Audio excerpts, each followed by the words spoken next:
Well, good morning. I'm Camille Hart, and as Michelle mentioned, I have the pleasure of planning the Western Women's Summit each year for the Clare, Boothe, Luce Policy Institute. And this year marks our 5th summit, so it's good to see a lot of familiar faces and some new ones as well. So thank you all so much for coming, and it's always inspiring to see a room full of conservative women and a few gentlemen as well, so thank you all for being here. Now I have the pleasure of introducing the summit's first speaker of the day, Marybeth Hicks.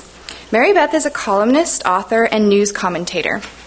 She addresses issues like popular culture, values, and trends that influence the next generation.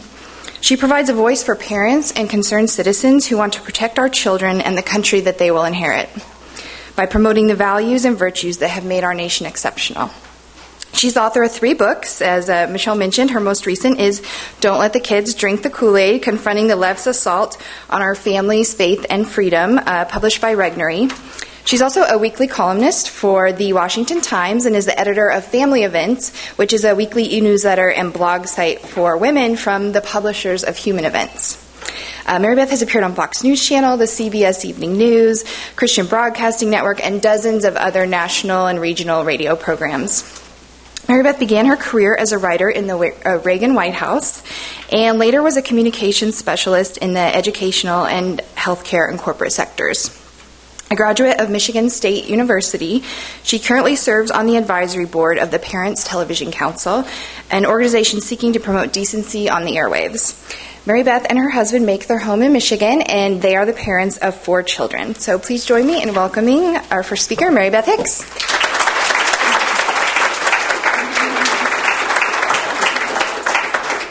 Thank you so much. Gosh, the more you introduced yourselves and told who you are and what you believe, the more I couldn't wait to get up here and talk to you. You're so cool. I'm going to say, Rachel from U of M, do you have any idea how hard it is to be a conservative at U of M?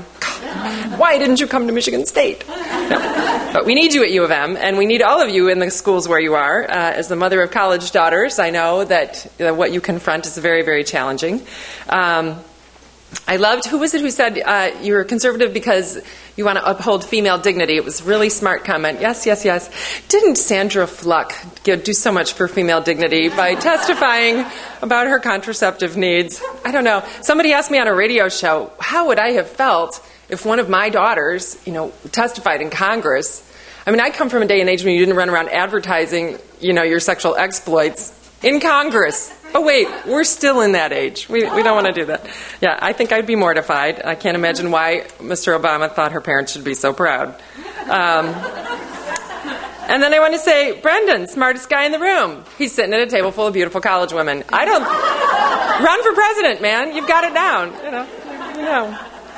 Well, I really want to thank Michelle and Camille for inviting me here, and Margie as well, my friend and publisher and board member of at Clare, Boothe, Luce, because I've wanted to come to the summit for all 5 years, and now I finally got to come, and I get to speak too, so it's great to be here, and at the Reagan Ranch Center, and tomorrow I'm going to the ranch to see the tour, because I've never been, which for me is like a pilgrimage. My first job out of college was as a writer in the Reagan White House. I actually worked in correspondence, which back then, it has nothing to do with reporting. It had to do with answering the mail. And people used to actually write these things called letters on paper. And they put them in the post office and they sent them. And we'd get thousands and thousands of them every day. And, now I think so much of it is electronic and you send your message to the president 140 characters at a time. But back in the day, people wrote letters. And I worked in a section called Special Letter Response where if you got an answer from us, you were getting a personal letter, not one of the kind of standard form letters. And then had the chance to write a few of them that actually were sent across the street and signed by the president and sent to people, so that was cool. And then moved to the Office of Public Liaison, where I got to work for the Venerable Faith Whittlesey, who is still out there and doing conservative things with women and for women. So, brilliant woman.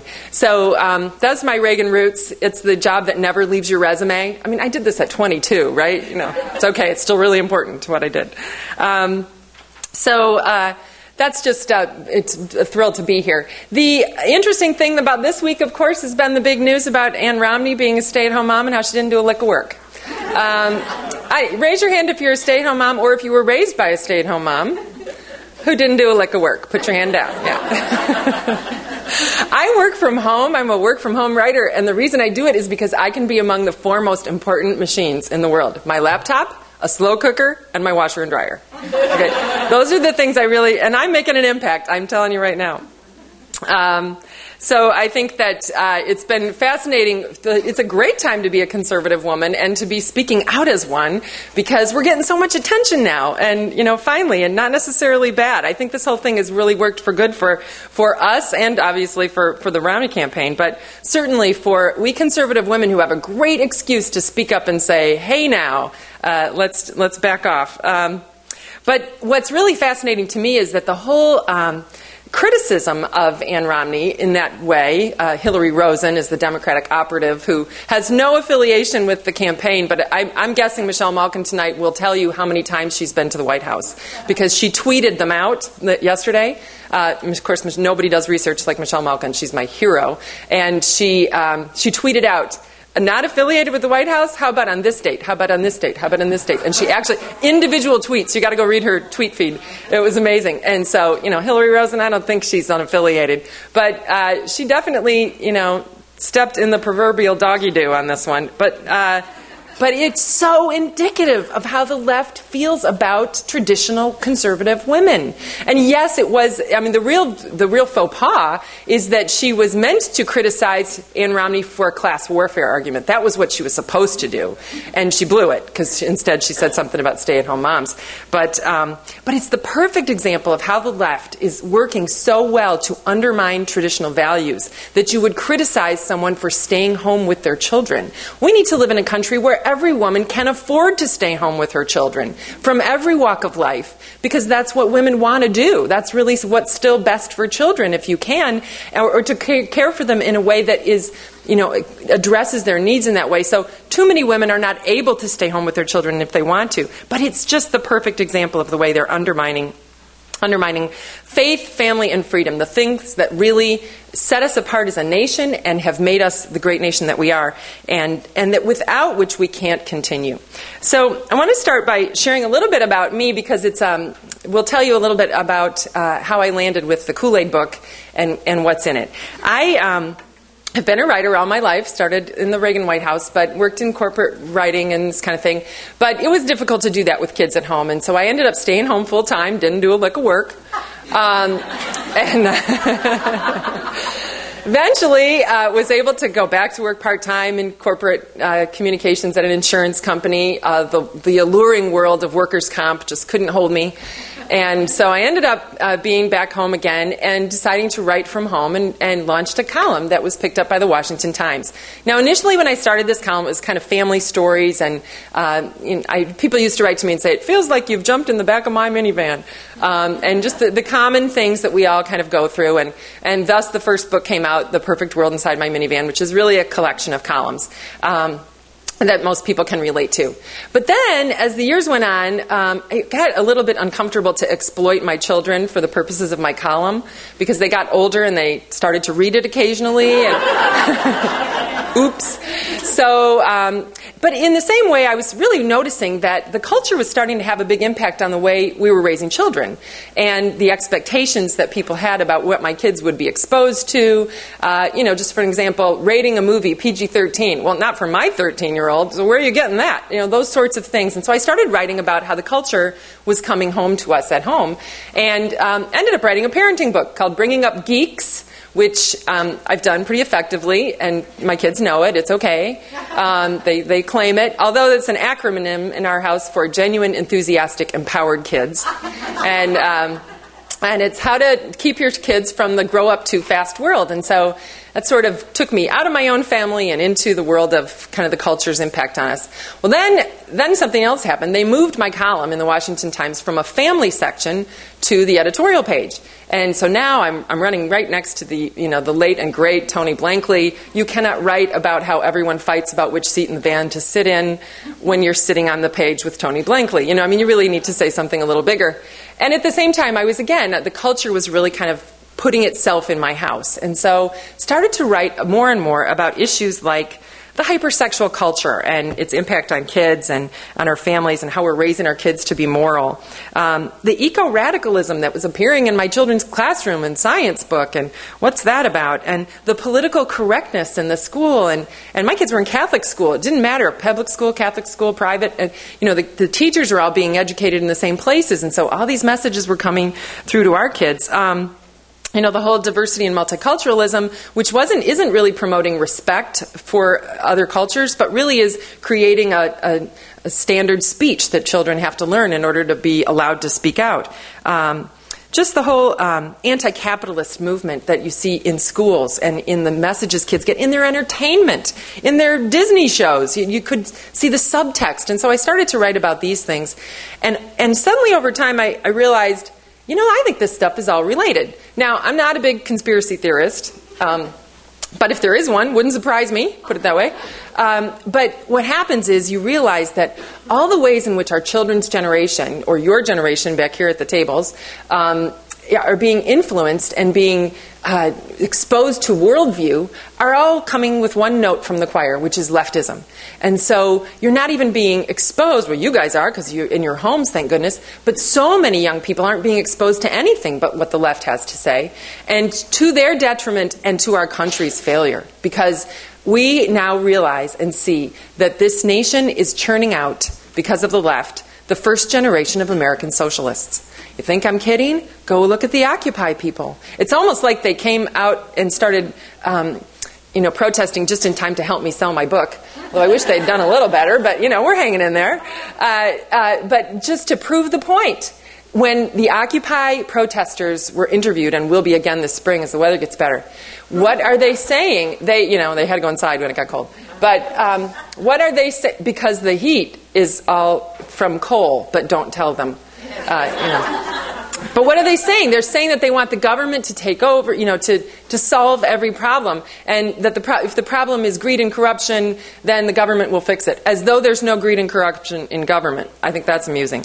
But so all these issues that are out there that young people are exposed to come together, and where kids today, young people today, get their information is through the education system, through media, and pop culture. And lo and behold, those three areas are completely inundated, completely hijacked by the left.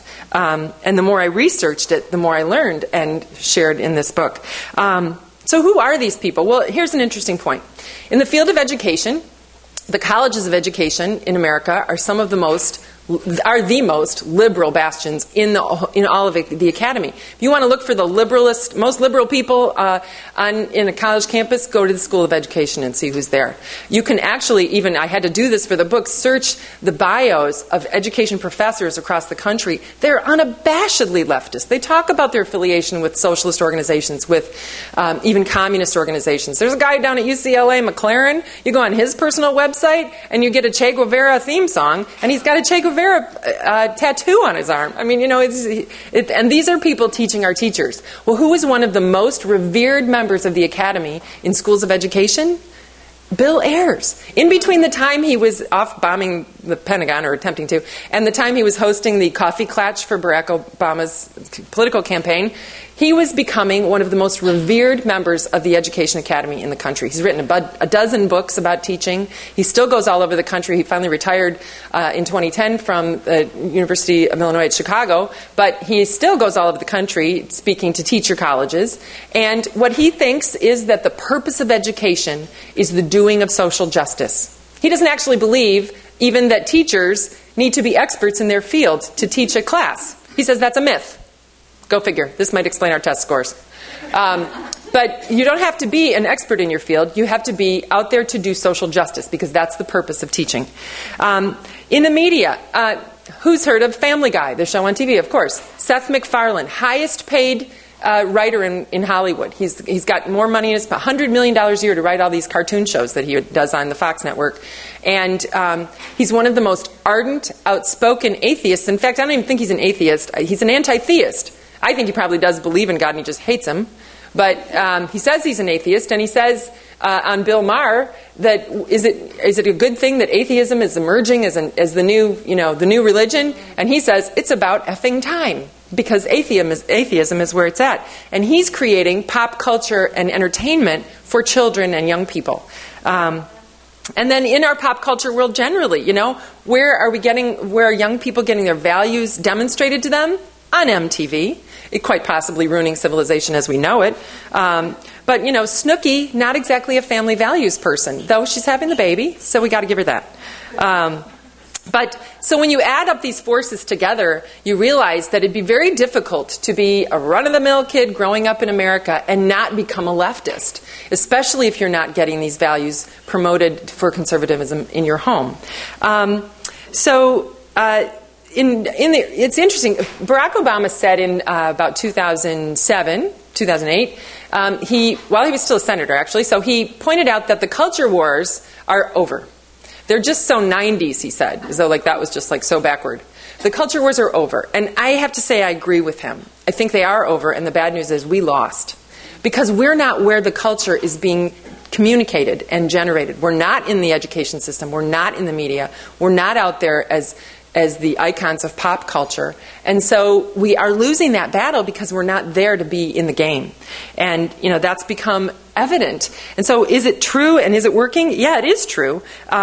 The result is that we can demonstrate, as I do in this book, exactly the ways that you can measure how young people have bought all the leftism hook, line, and sinker. But here's what's really critical. And, we go from Michelle having a great conversation this morning about the issues we do care about. And here I'm talking about culture stuff. And so it wonders, is it just that women only care about these culture things? Of course not. Of course not. But here's what's really key. The politics doesn't drive the culture. The culture drives the politics. So what happens is that if the left is successful at molding this generation of socialists, they don't have to do anything to make socialism a reality here. It's what people will want and expect in the next generation. These kids don't even understand that there's an alternative to this liberalism, to the socialist ideas that are being promoted by the left and by the Obama administration, because they're grown up believing that fairness is the American principle. I've done a little bit of research through his speeches. You would not believe the number of times that Barack Obama talks about fairness as a basic tenet of American. When he talks about the values on which this country was founded, fairness, as he defines it, which means fairness of outcome for everyone, is one of the things that he defines as a basic tenet. Fairness of opportunity is what we know is to be the tenet of American exceptionalism, but not that the outcome is going to be the same for everyone. So what's the result? Well, we do know that family has been so under attack by our culture for a full couple generations. But when you look at the measurement of it, it's really kind of scary. In 1960, the year I was born, 72% of adults were married. In 2010, only 50%. So, we've lost about a quarter of people who are going to be married and provide those structures for communities. But here's a scary statistic. 40% of adults who've been surveyed say that marriage is obsolete. It's not even necessary anymore. It's not needed. And as well, the culture's really redefined family for our kids' generation. If you ask an American teenager, tell me what a family is, they'll say, well, a family is any group of people that loves each other and cares about each other. Because that's what they see. That's what they see in the media. That's what they see even in their neighborhoods and communities, in their own homes. Families can form and reform. Marriage isn't something that's meant to last a lifetime. It's meant to be, to satisfy the participants for as long as it seems like they're happy, and then they move on to somebody else. And so the culture around family life has been definitely eroded, and kids definitely understand that. But what happens when you lose that family structure? You also lose what are called mitigating structures that families provide in the community. So the churches, the PTA, all the community businesses, things that family-owned businesses, things that make communities thrive are also lost. Well, when you lose all those mitigating structures, who moves in to save the day? The government sugar daddy that everybody counts on to be the dad in the household that isn't there. And so sure enough, with record numbers and growing to be like the numbers of people, I don't want to misquote the number, the numbers of Americans who now collect a check from the government, especially not just counting Social Security, but the people who collect government checks for their support because somebody isn't there to support them, has become astronomical and expected. When you've grown up with it and that's what you do, then you learn in your home, just as you all learned conservatism in your home, some people are learning where to go to sign up for the government checks. And that's what's normal in their home. I don't fault them for it, but the fact of the matter is we have to change those structures. And when family doesn't survive, that isn't there. In the media, Modern Family is the new family. Literally, the TV show, Modern Family. This is what's promoted as a great, healthy, happy family. Of course, there's the dad who's married the trophy wife, and her child who's kind of the snarky, back-talking kid. There's the son who's got the gay partner, and they've adopted. And then, I mean, everybody's funny. Apparently, I haven't seen the show, so I shouldn't apparently, it's very well written. Of course it is. All the liberal stuff is really funny and smart, and seems attractive. But this is what's out there as the modern family. Even on television, you see very little depiction of traditional family. Since The Cosby Show, which was now a solid 20 years ago, you see very few families depicted where there's a traditional makeup of a mom and a dad living in the home who love each other and have sex. Because you never see married sex on TV. In fact, Parents Television Council has done a survey about sex on television and the way marriage is portrayed. And sex on TV is only sexy if you're not married, and especially if you really shouldn't be having it. But if you're married, it's a burden. It's something you wouldn't do. I don't know who writes these shows. People who've never been married. It seems kind of strange, but that's part of the message, that marriage is obsolete and it's not cool.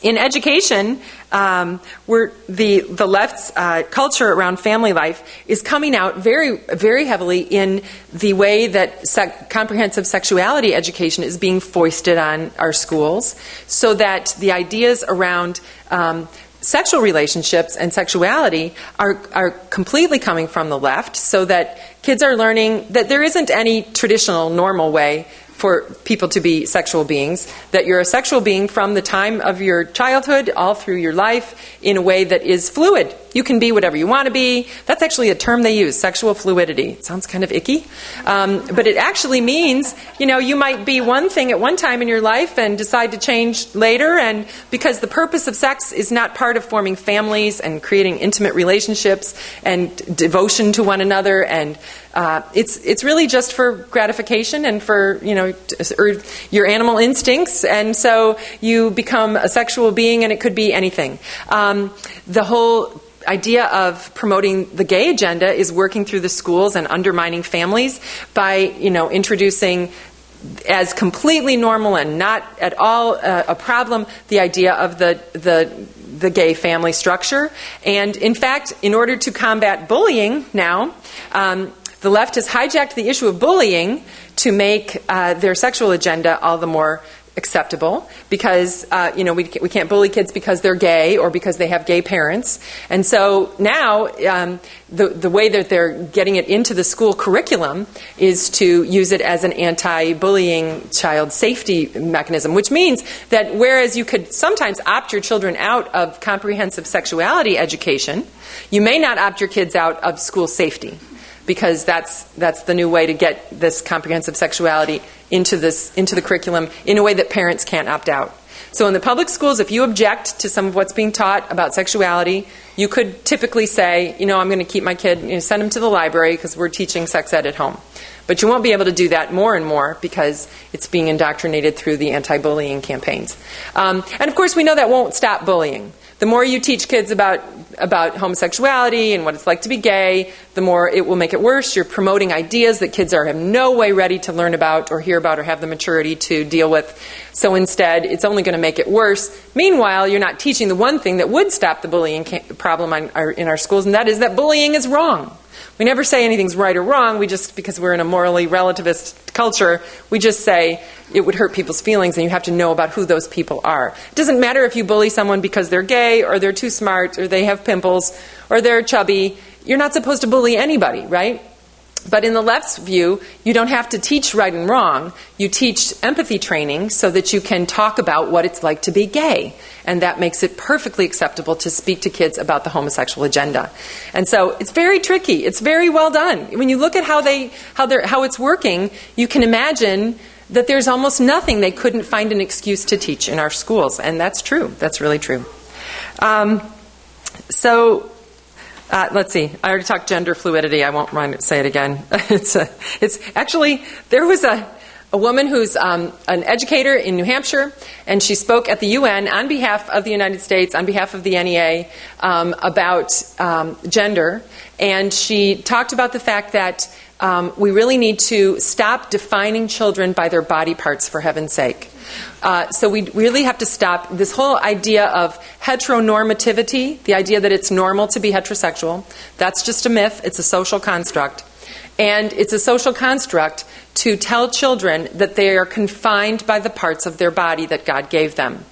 You could be a woman, but you can identify as a male, and that way you can use the men's bathroom at school. And therefore, in Maine, they want to get rid of gender-based bathrooms. Because you can't even make this stuff up. Really? Read the book, I swear. But you want to get rid of gender-based bathrooms because they make the transgendered children feel bad about having to go to the wrong bathroom. But this is the way the left is absolutely making things that should be shocking not shocking at all, because we're just getting used to it all. So all these sources are changing the attitudes of youth about sexuality and about what's normal. According to the Girl Scouts, in a longitudinal survey that they've done on the beliefs and values of teens and tweens, it's a 20-year longitudinal study, and they repeated questions from 20 years ago to see how much change there had been. And the biggest change in the attitudes of teens and tweens was in the issue of homosexuality. In 1989, 31% of the kids they surveyed said it was okay to be gay as long as you were comfortable with that. In 2009, it was 59%, so just about 60% said it was okay, with 65% of girls and 54% of boys saying that as long as it felt okay to you, that was fine. So there's no moral underpinning to what children believe about sex and sexuality anymore, since we can't talk about God, but I'll get to that in a minute. So the media supports this message. In fact, a Time magazine article in 2011 talked about how gay-friendly communities, and I believe they were talking about a community in Washington State, so I'm not telling half you people something you don't know, are good for straight kids too. That's the headline. Gay-friendly communities are good for straight kids too.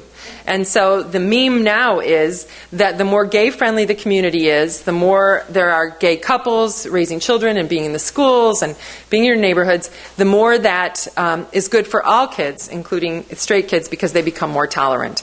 And so it's just a way to, make you feel guilty if you don't think that the homosexual agenda necessarily reflects your moral values. So what next, then? If the purpose of sex and families is to support coupling intended for commitment and raising families, and if all kinds of sex is acceptable and there's no bad outcomes to kids who live in a gay-friendly environment, what next? It ultimately exploits kids and makes them sexually vulnerable, because they're really taking kids at a time when they're trying to figure out who and what they are and filling their heads with a whole lot of ideas that cause a lot of doubt and cause kids to think they're not normal if they're not sexual in some way at a very early age. But it also helps the left to shape the outcomes. And so, once again, if the family isn't really needed to be the structure on which our society is built, then the government can come in and be the structure on which our society is built. And so it's kind of the perfect undoing. If you can undo what we know to be about traditional families, Ann Romney, then you can undo the need for them, and then you can use the government as your mitigating structure. So how else are they working this way? Well, on the subject of faith. Now, I actually really don't have any problem whatsoever with eliminating prayer in schools, because I don't really want my children, or if they were in the public school, to be praying to the earth god, which would be part of the deal. It turns out we're actually kind of doing that anyway, because we know that eco-radicalism is the secular religion that you can put in the schools, right? But we do know that over the course of the generations since we've taken God out of public schools, that children have become simultaneously, not necessarily because of it, but simultaneously become the least religious generation in American history. And so what's interesting is that on the one hand, if we tried to take prayer out, or any kind of denominational reference out of schools, that's one thing. But what the left has done, is really work very hard to take God out entirely. So children of faith don't have a place to express their faith in a public school setting. So their education is really completely secular, and more so all the time. So now we know that young Americans are, in fact, dropping out of organized religion at 5 to 6 times the historic rate. 50 to 60% say they have, who've been surveyed, have no religion, no affiliation of religion, and that was versus 5 to 10% just a generation ago. So half of young people just don't have any concept of a religious affiliation. The non-believing group, though, is growing. In 2009, a survey of 18 to 22-year-olds of young adults claimed that, do you have a religious affiliation or religion at all? And they said none was their religion. And then at the same time, the respect for Christianity generally and Judeo-Christian principles on which our country was founded has been completely eroded. So if you ask young people what they think about Christianity, as the Barna Group did in research, teens say that Christianity is hypocritical, judgmental, old-fashioned, too political.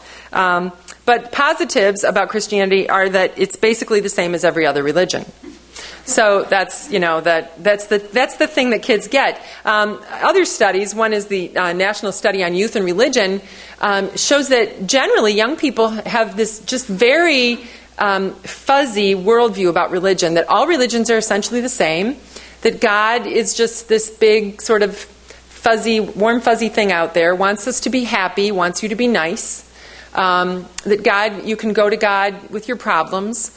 A researcher out of Notre Dame University, Christian Smith, calls it moralistic therapeutic deism. That's what young people believe. Like God is like the great big psychoanalyst in the sky who might solve your problems if you could find him, but maybe not. And then in media and pop culture, religion is basically something people get when they get arrested. They get religion, and or it's the Madonna sort of pop culture cabal religion. It's just kind of and the left, the people on the left in media and pop culture, they're very cool with God per se, and with a superpower that's going to have a plan for you, but not with organized religion so much. And in fact, you see it played out in media. My favorite is if you ever watch old episodes of Law and Order. Where as the years, I think Law and Order is going to be on until we're all just completely cold in the ground. It'll never end. But over time, the politics of the people who created that show became very evident. My favorite is when it actually got to the point where an episode where an Islamic boy is dating a Christian girl, and so the Christian girl's brother stones her to death because that would happen. Because she's dating an Islamic, because that's part of the Christian tenet of faith, right? Yeah, sorry, got confused. Yeah, so jump the shark on that one, but not, because that's but that's exactly how it works. You're home from school, you're in high school, you're sick, you have the flu, you're on the couch, you're watching TV, 50 episodes of Law and Order come on, and so you have a Law and Order marathon. And you're just an unsuspecting 14-year-old with the flu, and you're watching the show about how the Christian people are the bad guys. And that's how it's working. That's how it works. It's that subtle, and it's that effective. We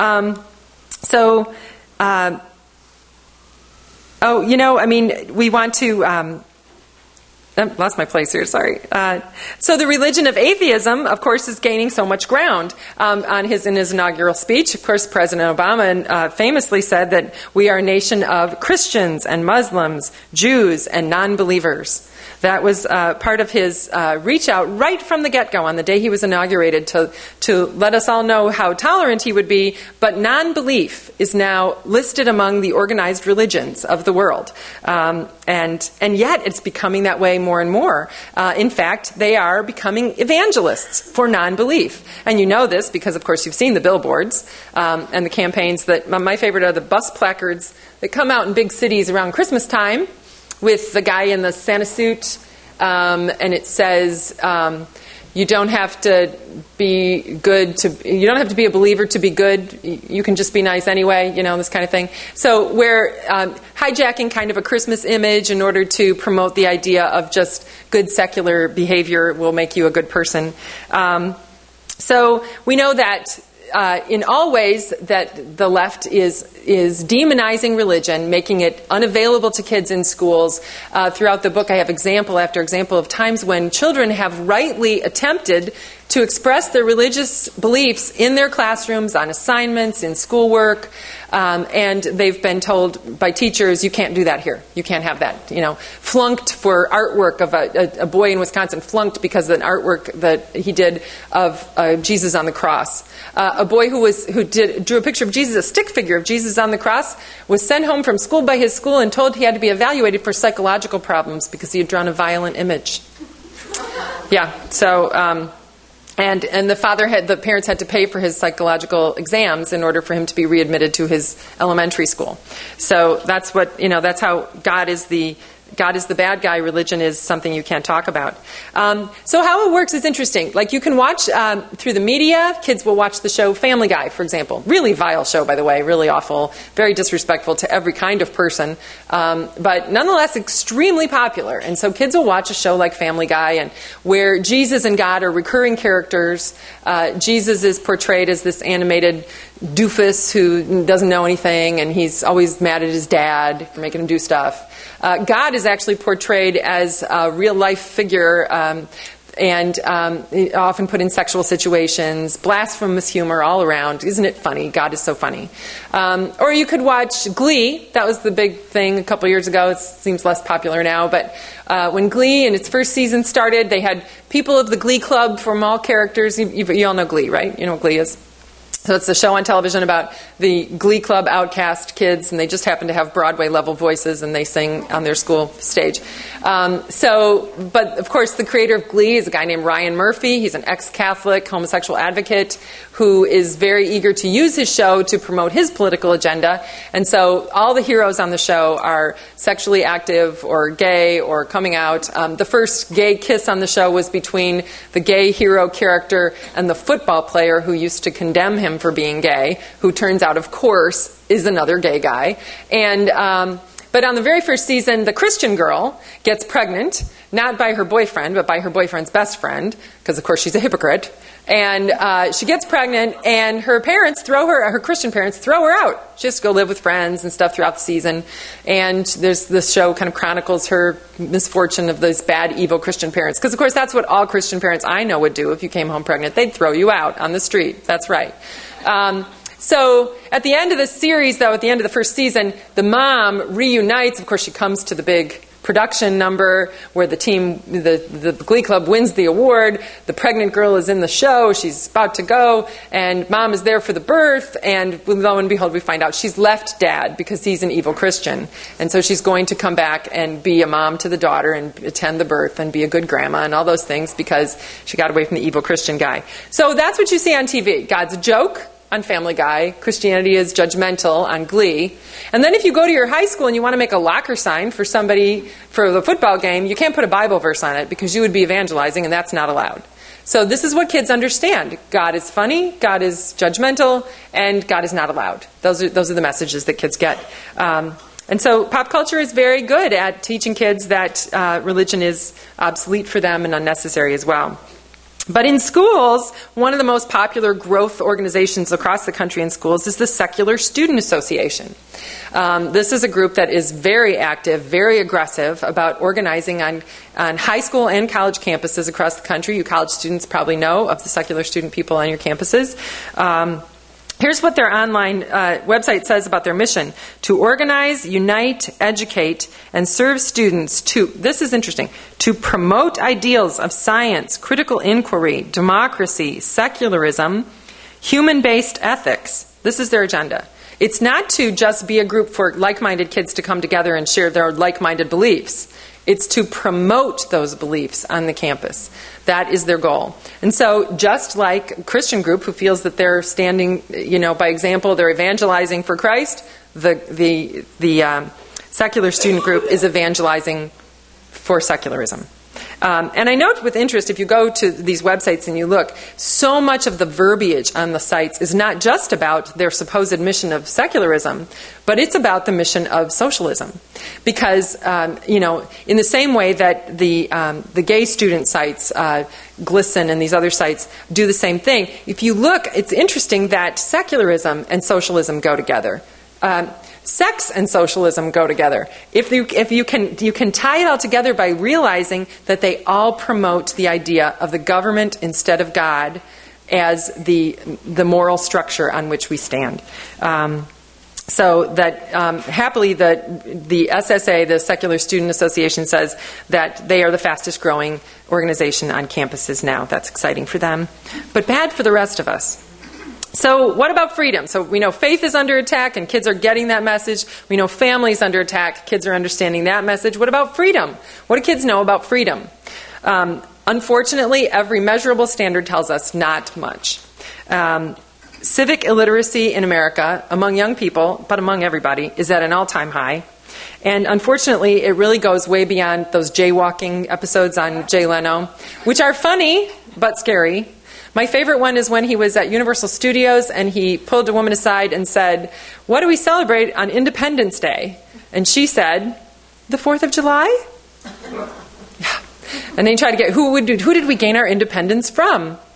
No idea. These are, and so I guess you could say in some ways our children are not falling very far from the civically illiterate tree, but it is scary to see the numbers on civic illiteracy. And what the result is becoming. First of all, we should know that young people, young adults, and you guys know this at your college tables, young adults are very open to socialism as a system for America. In 2009, Scott Rasmussen polls found that young adults said 37% thought capitalism was a good system, but 33% thought socialism was, and 30% had no idea. Which means about 2/3 of the young adults he surveyed really didn't get why capitalism was the thing that would promote the most freedom and economic prosperity for everyone. Among teachers of social studies in high schools, they don't believe it's important to teach about our government system or our economy. They believe it's important to celebrate, this is a quote, "More important to celebrate the diversity among different ethnic groups than to know a common history that defines our past, including dates, events, and locations." That's from a survey of social studies teachers. So we wonder why our kids aren't learning about our government and about civics. It's because the teachers don't even think that's the most important thing. They're being told in their schools of education that they need to be teaching about diversity. So only about 1/6 of teachers say it's essential to teach these funky ideas: federalism, separation of powers, checks and balances. Okay? And so the result is, for example, in Oklahoma in 2009, only 2.8% of Oklahoma high school seniors could pass a citizenship test, the type that would be given to new citizens, whereas 90%, more than 90% of the actual people who took the citizenship test for citizenship could do it. So, Camille just gave me my time warning, so I want to be careful here not to go too far. When we see, though, how effective all this is, we have to ask ourselves, okay, now what next? We can't, I don't want to leave you with a completely depressing notion of what's happening, because it really kind of feels that way. One of the most flattering things that happened to me after this book came out was that it was reviewed in conjunction with a review of Mark Stein's book, After America. And it was kind of like this big bummer book review, because he's talking about, what's happening to us on a larger scale. I'm talking about young people. But I think, like Mark, I like to think that, all is not lost if we empower ourselves, especially as conservative women, with information and education. What struck me really about so many of you, both young and old in this room, about why you're a conservative, is the number of you who said, because I was raised that way. I was also raised that way. I was raised to understand what America is, what we stand for, what our Constitution is. We had those conversations around our dinner table. You probably did too. And, I think one of the things that is so crucial that we understand and remember is, there's a poem that was written in 1865 by William Ross Wallace, and it praised motherhood as the preeminent force of change in the world. Motherhood. And that poem was called The Hand That Rocks the Cradle. And you know that phrase, the hand that rocks the cradle is the hand that rules the world. So, what I would say to you young women activists is be as active as you can be, but also go about the business of becoming a family someday and passing on what you've learned in that family environment that you grew up in, that is the most powerful place where we can make really huge change. When I hear Ann Romney didn't do a lick of work, I know what work I'm doing with my 4 children, not only to help them become educated and good citizens and be ready to play a part in society, but also to know and understand the values that are the only thing that will keep us from becoming the socialist utopia that Barack Obama dreams of. And what are those? Okay, it's the virtues that make us the kind of nation that we need to become. Our founders said to us and told us explicitly that this experiment they created could only be sustained by a virtuous and moral people. They assumed that morality was a given, that the virtues and values that they had, that was kind of the foundation that they figured was going to stay there. If you'd said to them, well, yeah, but what about when homosexuality and atheism are really what kids are being taught in school? Well, first of all, that spinning sound is them rolling over in their graves now. But, but they couldn't have imagined the way to make it work if we didn't have the foundations of our Judeo-Christian principles on which we were founded. And so, virtues and values like self-discipline, humility, moderation, forbearance, that ability to put up with stuff because it's worth fighting for. We don't have that. Honor, civility, independence, reason. And all those things contribute to our children's ability to learn citizenship and to be magnanimous, to fight for something larger than themselves. Not for the state, but for the dreams of becoming the best that they can be and helping others to do the same. So, I hate to end on it like a negative Nancy. I always feel like I'm Debbie Downer when I'm the speaker because I have to tell you how bad it is before we can figure out how to fix it. But it is crucial that we don't pretend that the left hasn't made the most dangerous inroad, and that is into the hearts and minds of our children's generation. And especially you young women who are here, from your campuses, you are in the trenches. You're the ones really who know what it is I'm talking about because you're rooming with these people, and you're having these conversations in the cafeteria, and you're trying to explain to people why capitalism is still good. And I know this because I have daughters, and they call me. They're like, you wouldn't believe this one. But keep it up, and don't give up that fight. But become more and more armed with more knowledge and information, and so that you can be that spokesperson for your generation.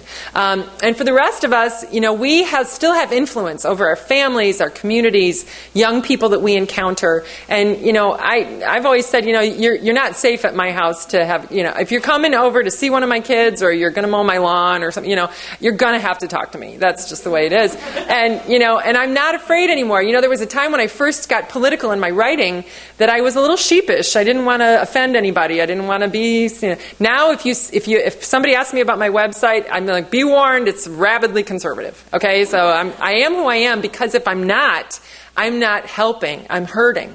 If I'm not who I say I am, and if I don't speak out about it, I'm not only not helping, I'm hurting our cause. And so everything you said about why you're conservative is everything I am about being conservative, and it's because I love this nation, and I know that the principles of conservatism are the path to saving us and being who we are meant to be as American citizens of all walks of life. So thank you for your time and attention, and I guess we do have time for questions. Yes?